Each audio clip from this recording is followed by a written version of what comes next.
Hey guys, I'm Michael Phillips, Benjamin Phillips, and you're watching D Sports TV. Kawamura shakes again, this time Panturi, and he makes it in his eye! What is up mga Lodi? Welcome back sa ating channel kung saan pinag-uusapan natin ang lahat ng latest sa mundo ng basketball. Kung bago ka dito, make sure to hit that subscribe button and click the bell icon para updated ka sa ating mga bagong videos.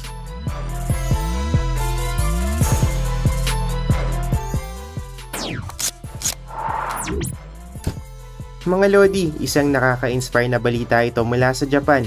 Ang star guard na si Yuki Kawamura ay mas malapit na sa kanyang NBA dream matapos ito pumirma ng Exhibit 10 contract sa Memphis Grizzlies. Grabe, sobrang nakaka-inspire ito. Ang Exhibit 10 contract ay nagbibigay daan kay Kawamura na makilahok sa training camp ng Grizzlies at may option ng team na gawing two-way contract ito bago magsimula ang NBA regular season sa October. Ang two-way contract naman ay nagpapahintulot sa isang player na maglaro para sa NBA team at sa G-League affiliate nito. Sa edad na 23, si Kawamura ay naging reigning MVP ng Japan Top Tier B-League para sa 2022-2023 season. Sa kanyang height na 5'8", pinakita niya na hindi hadlang ang height sa paggawa ng pangalan sa basketball. At ayon nga kay Kawamura, I received the offer and decided to take on the challenge.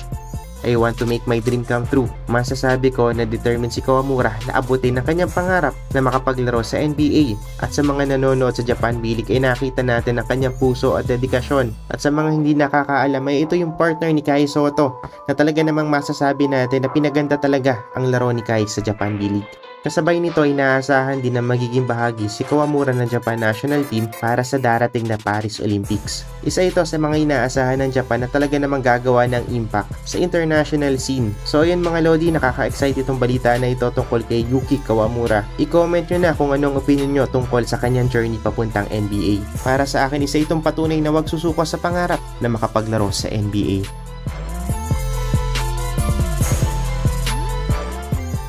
Thank you for watching. Kung nagustuhan mo ang video na ito ay mag-subscribe ka na sa ating channel. Paki-follow na rin ang ating Facebook page, Utak Pilipinas.